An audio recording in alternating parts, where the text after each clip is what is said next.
Assalamualaikum warahmatullahi wabarakatuh, teman-teman mahasiswa Unpam dan mahasiswa dari kampus lain yang saya sayangi dan mungkin khayalak ramai yang tertarik dengan manajemen keuangan.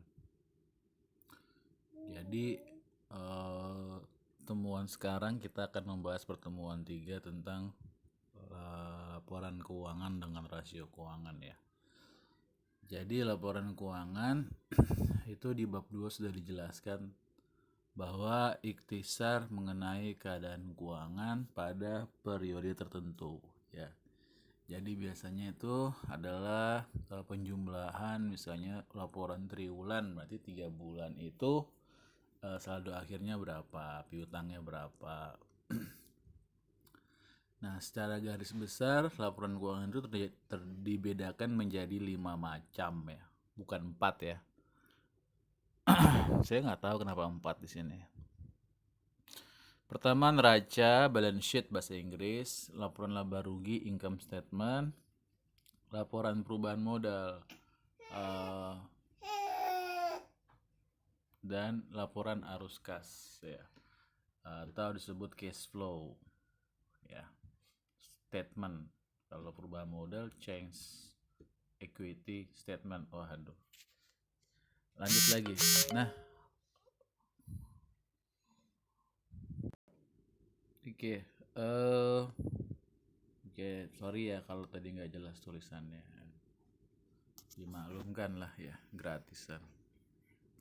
Jadi cara membaca sebuah laporan keuangan itu tidak bisa dibaca berdasarkan contoh piutang itu 2 triliun, kas 3 triliun, pabrik atau mobil 10 triliun. Itu namanya data mentah. Jadi kalau data mentah itu atau laporan keuangan yang ada di angka-angka yang di laporan keuangan itu data mentah. Itu disebut namanya data, bukan informasi ya. Nah, bagaimana caranya membuat data mentah ini menjadi informasi ya. Kalau misalnya piutangnya 2 triliun, investasi tetapnya di pabrik 10 triliun, kira-kira bagus nggak ya? Nah, ini kan permasalahan yang ada di kepala kita ya. Kepala kita, ya kepala investor, ya pasti investor ya. Kita pasti kalau kita ingin menarik investor, pasti kita akan buat laporan kan. Jadi meyakinkan atau meningkatkan kepuasan investor pada perusahaan kita ya. Jadi laporan keuangan itu ya tujuannya itu memuaskan investor ya. Contoh jadi misalnya aktiva lancar ya, sebentar. Oke, teman-teman mahasiswa, nah ini adalah contoh dari PT Indal laporan keuangan ya, Aluminium Industri Tbk ya. Nah, di sini ada jelas laporan keuangan itu. Kalau kalian belajar budgeting itu ada disebut namanya anggaran komprehensif. Nah, itu jelas tuh. Nah, tapi ya kalau udah belajar ya, kalau belum ya sabar ya. Panjang ceritanya. Nah, jadi ini adalah termasuk dari visi misi perusahaan. Nah, nggak kelihatan ya, karena saya kecil kan. Nah, ini pasti kelihatan nih. Ya, sorry ya. Nah, sekarang coba kalian pikirkan. Kalau dilihat dari kas 50 juta, 50 berapa tuh nolnya ya? 9, 50 M. Kira-kira kalau 50 M ini bagus nggak ya? Nah, saldo bank yang dibatasi 2,4 M ya. Saya ini yang ini loh, ini 50 M ya. Nah, ini 50.3355. Menurut kalian bagus nggak nih? Nah, ini data mentah nih ya. Investasi jangka pendek 24 M. Setengah dari kas aset. Menurut kalian bagus nggak? Piutang usaha 350. Menurut kalian bagus nggak? Nah, piutang pajak persediaan. Oh ya, sepertinya dia tidak mempunyai pabrik ya, karena di sini tidak ada pabrik aktiva tetap. Padahal ini merupakan perusahaan kimia. Ya mungkin nggak perlu pabrik ya, cuman liquid aja dibanyakin. Ya, jadi laporan keuangan itu kalau tidak menggunakan rasio hanya menjadi data mentah. Kalian tidak ada pembanding. Nah, contoh lagi. Ya, ini aset ya. Ingat, ada aset, ada kewajiban. Sekarang saya mau nanya sama kalian. Ya, ini data mentah ya. Dengan jumlah liabilitas lancar 809 M dan jumlah liabilitas tidak lancarnya 74 M, apakah bagus? Nah, ini pertanyaan tuh. Yang lancarnya 819 M, yang liabilitas tidak lancarnya 74 M. Kira-kira bagus nggak? Nah, itu jadi pertanyaan tuh ya. Iya, jadi kalau ini data mentah sekali ya. Jadi kalau kamu dikasih data tapi kamu nggak membandingkan, kamu jadi nggak ngerti ya. Dengan ekuitas 319 M, ekuitasnya lebih sedikit daripada hutangnya keseluruhan. Hutang 893 M, ekuitas 309. Wah, 3 kali lipat lebih banyak, 2, berapa lah gitu ya. Kira-kira bagus nggak? Nah, itu kenapa ada rasio keuangan ya. Memberikan informasi kepada pembaca ya. Pembaca laporan keuangan atau disebut biasanya investor ya. Nah ya, kita kembali lagi. Oke, lanjut lagi ya. Nah, makanya itulah disebut namanya rasio ya. Jadi di sini ada jenis-jenis rasio ya. Rasio likuiditas, rasio aktivitas, rasio leverage, dan rasio keuntungan ya. Ya. Nah, ini adalah soal yang ada di modul ya. Nah, ini adalah soal latihan. Kalau fakta tadi ya Anda cari aja di Google, pasti dapat ya. Nah, ini contoh current ratio. Aktiva lancar dibagi hutang lancar sebesar 272%. Wah. Nah, cara ngitungnya gitu ya.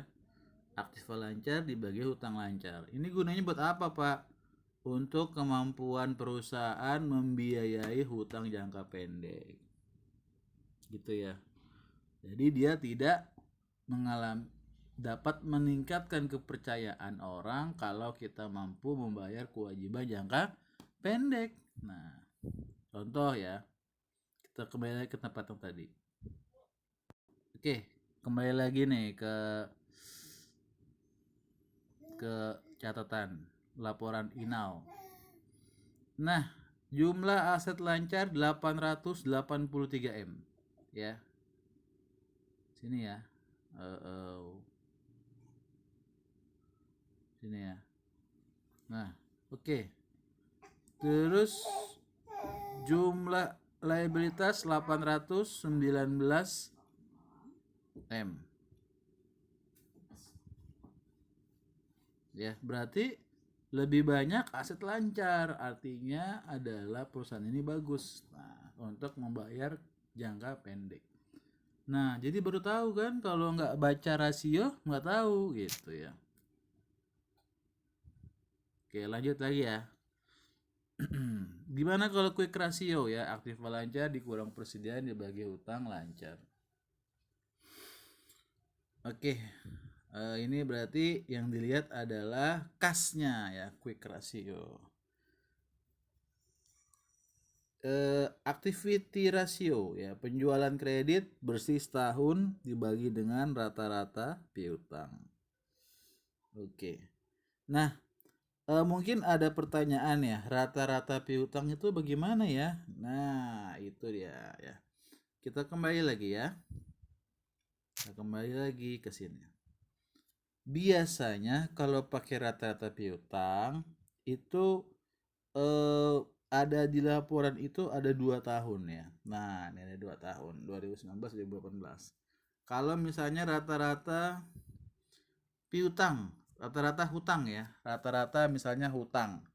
Di sini hutangnya 800, lancarnya utang lancarnya misalnya 819 miliar 2019, 2018 1 T ya. Ya ini tinggal dijumlahkan aja terus dibagi 2. Nah, itu kalau pakai rata-rata. Tapi jadi masalah adalah ketika disoal kan soalnya nggak lengkap, cuma setahun. Ya jadi ya nggak bisa gitu ya. Pakai angka itu aja. Lanjut ya. Nah, penjualan dibagi rata-rata piutang. Contoh itu 5,89 kali. Artinya apa? Penjualan rata-rata piutang itu adalah 5,89 kali. Ya. Kemudian inventory turnover itu HPP dibagi rata-rata persediaan. Ya. 2,02 kali untuk 2013 dan 2014. Coba di atas. Oh, ada 2 tahun ya. Ya, ada 2 tahun. Kebetulan ada 2 tahun nih, biasanya cuma setahun ya. Lanjut. Nah, kemudian average collection periode ACP ya. Berapa hari sih piutangnya bisa kolektifkan? 62 hari. Ya. Sebenarnya Pak, persediaan ini sama piutang ini buat apa sih Pak? Kok dihitung berkali-kalinya? Iya, karena piutang ini merupakan modal kerja ya. Persediaan juga merupakan modal kerja yang sudah pernah kalian pelajari di pertemuan ini kan pertemuan ketiga ya. Kalau 3 berarti belum. Ada di pertemuan kalau tidak salah di penganggaran modal dan keputusan investasi pertemuan ke-6 kalau nggak salah ya. Maaf ya kalau lupa saya. Ya. Jadi ini tuh berapa sih uang yang harus disiapkan untuk membiayai operasional. Nah itu piutang tuh ya. Kita nggak bisa terbitin piutang sembarangan. Makanya kerja manajer keuangan itu ya gitu. Nambah hari aja nih dari 20 hari ke 30 hari itu menambah beban ya, biaya. Jadi uang itu harus ditambahin modal kerjanya yang misalnya harusnya cuma 20 M jadi 25 M. Nah, 5 M-nya dari mana? Ya mesti berutang. Dari mana lagi? Kalau enggak, dari mana lagi? Ya. Kalau enggak dari laba yang tidak dialokasikan. Nah, tapi biasanya dari utang jangka pendek. Gitu ya. Karena biasanya penambahan waktu jatuh tempo itu ada maksud dan tujuannya, yaitu untuk meningkatkan penjualan. Biasanya musiman gitu. Jadi ini jadi short term pembiayaannya, nggak pakai obligasi ya. Lanjut. Untuk tato juga sama ya, penjualan bersih total aktiva. Tato berarti total aktiva 1,23 kali. Dihitung dengan membagi penjualan dengan total aset. Oke, jadi berapa kalikah penjualan bersih itu dilakukan agar total aktivanya bisa ditutup? 1,23 kali. Berapa kalikah untuk 2013 ya? Kayak ini, kayak di piutang. Berapa kalikah piutang itu dalam setahun Berapa kalikah penjualan kredit bersih setahun dibiayai oleh piutang? Rata piutang 5,89 kali. Waduh. Maksudnya adalah dalam setahun 360 itu dibagi dengan 5 ya.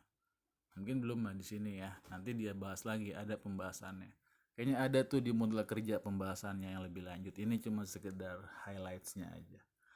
Oke, lanjut lagi ke rasio hutang. Nah, kalau rasio hutang itu terbalik ya. Kalau tato, kalau rasio aktivitas, kalau rasio lancar itu semakin tinggi, semakin bagus. Nah, tapi kalau rasio hutang semakin rendah, semakin bagus. Ya, sebagai solvabilitas ya. Tapi tapi kalau untuk mencari laba semakin besar semakin bagus hutang. Nah, jadi ya ini beda fungsi ya. Tapi kalau untuk solvensi atau kemampuan modal membayar hutang lebih kecil lebih bagus ya. Profitabilitas rasio. Nah, ada GPM. GPM itu penjualan bersih dikurang HPP dibagi penjualan bersih. Oke, lanjut.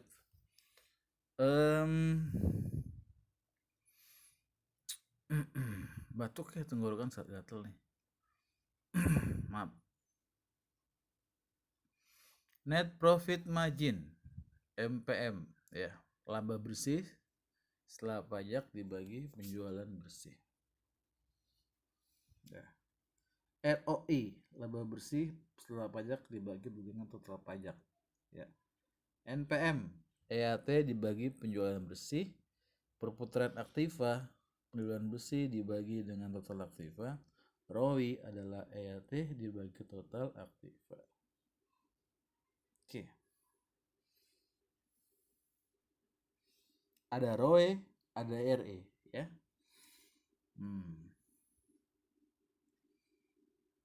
Oke. Fungsinya ROE apa sih? ROA gitu, ROI gitu ya. Itu jadi pertanyaan ya. Fungsinya adalah menjadikan informasi laba maksimum ya yang dicapai dari operasional ya, yang akan menjadi selanjutnya akan dihitung ke cash flow. Setelah laba kemudian ditambah depresiasi akan ditambah dengan cash flow. Tambah sama dengan cash flow. Kok ditambah? Maaf ya. Lanjut lagi ya. Jadi kalau NPM kali tato ya, NPM-nya berapa? 5.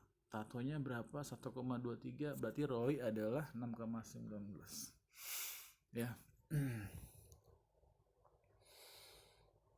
Lanjut. Nah, latihan soal tugas ya. Ada pertanyaan tadi tentang rasio hutang. Rasio hutang katanya teman kalian tanya tentang rata-rata hutang. Mana di sini nggak ada rata hutang? Waduh, pertanyaannya tidak tepat ya. Oke, baik. Selamat mengerjakan soal. Ini pasti mudah. Terima kasih. Contoh ya, segampang aja ya. Rasio lancar karena rasio. Aktiva lancar ya. Di situ aktiva lancar. Lancar itu kan 2M. Ya, hutang lancarnya 990 juta. Berarti di atas 200%. Berarti rasionya bagus. Jadi tuh kalau manajer itu kelihatannya sih gak ada kerjaan, tapi dia itu mapping kemampuan dari perusahaan. Rasio lancar. Itu dia tuh bisa tahu pos-posnya gitu. Ya, nggak bisa jangan sampai jadi manajer tuh nggak tahu gitu mau ngapain. Wah, itu ngeri itu. Yang penting di atas dulu gitu ya. Naik dulu dari bawah 20 tahun, nanti setelah 20 tahun naik pasti punya pengalaman tuh di bawah 20 tahun jadi manajer, pasti jadi lebih bagus daripada yang baru. Wah, itu buang-buang waktu. Setelah lo jadi manajer, ya, kalau jadi manajer itu nggak penting. Yang penting adalah kemampuan kalian membandingkan situasi. Kalau di laporan keuangan, pembandingannya dengan laporan keuangan, ya. Nah, ini membandingkan ini luar biasa loh. Setelah kita membandingkan, baru kita menganalisa dan menyimpulkan, ya. Jadi tuh perbandingan itu memang hal yang tepat ya untuk mengambil sebuah keputusan. Jangan sampai kalian mengambil keputusan tanpa membandingkan. Itu jadi nggak logis. Oke, baik, terima kasih. Selamat mengerjakan tugas. Assalamualaikum warahmatullahi wabarakatuh.